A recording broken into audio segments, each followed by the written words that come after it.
welcome back to the Citizen channel. I hope you're all staying safe and well as we get towards the end of the World Cup. Yes, we have a World Cup update and it's semi-finals week. Like MasterChef, isn't it? Semi-finals week, 2 semi-finals. Yes, we have a sky blue number 9 involved. I mean, what more can anyone ask? And that's the best we can do. We have perhaps an ex-player or two involved as well. Certainly one ex-player we're going to talk about over the next couple of days when these semi-finals finally finish. Of course, it's the World Cup Qatar update with a sky blue blemish, let's say, on this one.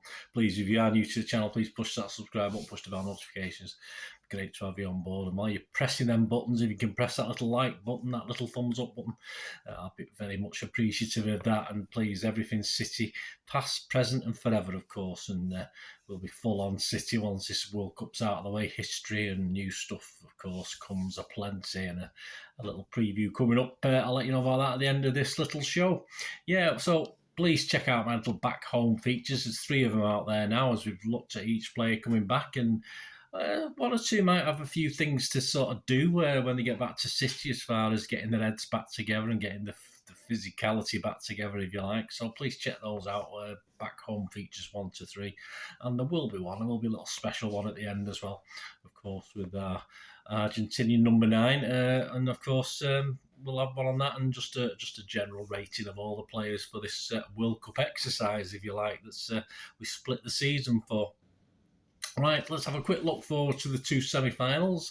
The odds on the World Cup now, with the 4 teams left. The favourites are France, generally at 11 to 10. Please, I don't condone gambling. When the fun stops, stop.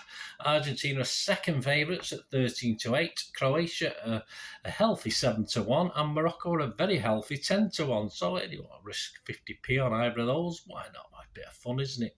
Yeah, semi-finals themselves. The first one takes place on Tuesday, the 13th of December, Lusail Stadium. So obviously the winner of this will get an extra day's rest before the final. So at the Lusail Stadium, 7 p.m. kickoff, Croatia versus Argentina. The match odds, Croatia are 4 to 1 against, Argentina are 4 to 5 on. That's not bad, is it? Not bad odds if you fancy Argentina. And 23 to 10 the draw. That's, of course, in 90 minutes. Both teams went to injury time and penalties in their game, so no advantage there. I mean, obviously, the Argentinian game was a little bit more, let's say, robust, and a little bit more trouble in that one, wasn't it, as far as off the pitch activities, etc. But I don't think that'll make too much difference. Croatia put out the favourites, Brazil, of course. And I don't think we'll play anything that much different to how they played against Brazil, against these other South American giants, of course. So I can't see them doing anything different to what they've tried and tested and done before. Argentina, they'll continue to try and put everything on as much as they can through Messi, which is what they've been doing. And defensively, despite leaking those 2 late goals against the Netherlands, they were looking pretty good. MENDY was outstanding as a unit. I'd say they did look exceptional up to that last few minutes against the Netherlands. And they certainly look far better than Brazil have looked defensively. So, yeah, I think if they get the noses in front, I think Croatia will struggle to get back into this one. History between the 2 sides doesn't tell us too much. It remains pretty even. Both have won 2 games and drawn 1 of all the previous matchups. And if this, no doubt, this game will be a tight affair. I can't see lots of goals. They might surprise us, but I can't see that. I mean, Argentina have lost a couple of players through suspension, which doesn't help. But Croatia are 100% fine. I don't think they've got any big problems with suspensions or injuries.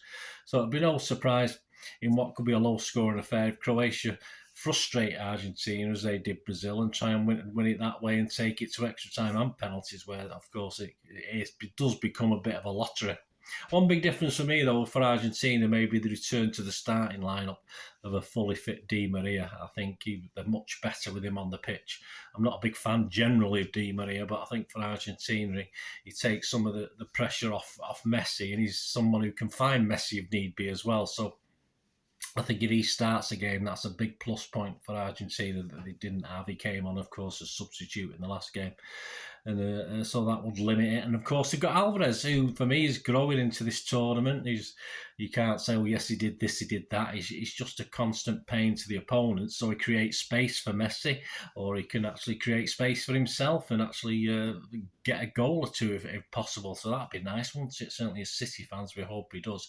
And he does make a little foil for Messi as well. And of course, as I said, they do have more than just Messi, Alvarez, and Di Maria. But yeah, I think he'll do okay, because I think he's grown into this competition and grown with experience, and he's enjoying it, which is all part and parcel. And we'll see how he goes in this one. I think the difference is who can improve more as far as a team's concerned. I think we can still see more from Argentina. Again, they started poorly, as we know, not the greatest start to the competition. And a lot of teams that win the World Cup are the teams that have progressed game on game. And I think that's happening with Argentina. As I said, I thought the defence was excellent against the Netherlands. They just went to pot a little bit. Perhaps a little bit unlucky. The footballing gods weren't totally for them against the Netherlands, and they let those 2 late goals in. But I'm quite. I think the defence is a lot better than it has been in the past. So I think this could go just to 90 minutes. Say if Croatia battle hard, then they might take it longer. But I think Argentina might nick this within the 90 minutes. So please let me know what you think about this one. And on to the second one. Second semi-final, Wednesday the 14th of December at the Al Bayt Stadium at 7 p.m. kickoff again. So they're both 7 p.m. kickoffs. Morocco versus England. City's the guys who beat City there. No, England, the guys who beat England, of course, France. 13-2 Morocco for this game. It's okay. 1-2 on for France. A little bit short considering how Morocco have been doing, but you never know. From 14-5, the draw in normal 90-minute time, of course. No City influence in this one, unfortunately. So at least I can watch it without worrying too much about someone getting injured or what's going to happen. When will the Moroccan bubble burst? That's going to be the question, isn't it? Well, I think this may be it. France has to improve from what we've seen, and we're fortunate, I think, to get through against England. They did what they had to do, put the ball in the net when it counted.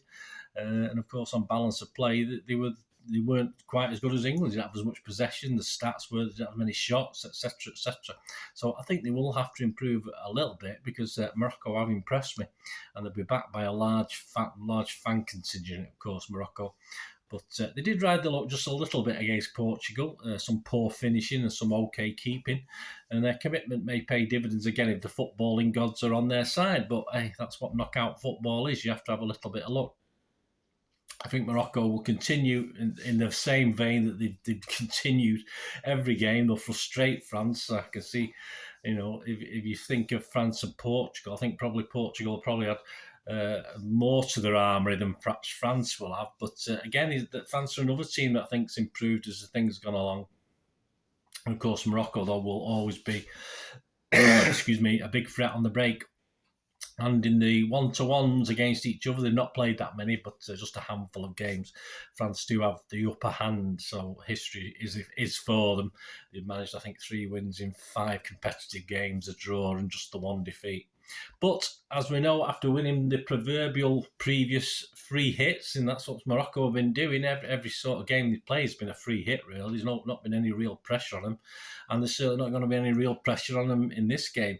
And this may, but I think it could just be a game too far for Morocco. I think those footballing gods might desert them slightly, and a couple of injuries and suspensions won't help as well that Morocco picked up, as opposed to France, who appear to have no such worries as far as suspension and injuries are concerned. So yeah, a bit of luck for France against England, I think, to get them through. And I expect the same. I think this is going to happen. Say Morocco certainly had their share of it, but I can't see anything less than a France victory in this, and a glorious Moroccan exit, let's say, for this one. So, as I said, let me know what you think, and let me know your thoughts and predictions on these games, and what you think Alvarez is going to do, and how you think he's been doing. As I said, we'll return to Alvarez when Argentina get knocked out of this competition. But, of course, I'll be back with reports on both semi-finals. And yes, a City preview. Of course, we've got the Liverpool game next week, so it's not long away, is it, in the Carabao Cup? But we've got a friendly at the CFA, and there's a lot of tickets left for this. I think I'll be rattling around the stadium, me and my lad on our own, looking at how sales are going. But I'm sure there'll be a few turning up by the time it finishes. But yes, we've got a friend with Girona, so owned by the City Group, of course, CFG. That's coming up on Saturday at the CFA, which I've never been to before. I've never been in it. I've been round it, of course, many times. But it'll be the first time I've actually been in and stood in it. I've picked standing rather than seating. So I'll be doing a preview of that at the end of the week. So keep your eyes out for the City versus Girona preview as well. Thanks for watching, guys. Let me know your thoughts. It'd be great to hear from you. Until the next time, I want to ask one thing, don't I? Please stay safe, everyone. Thanks for watching. Bye for now.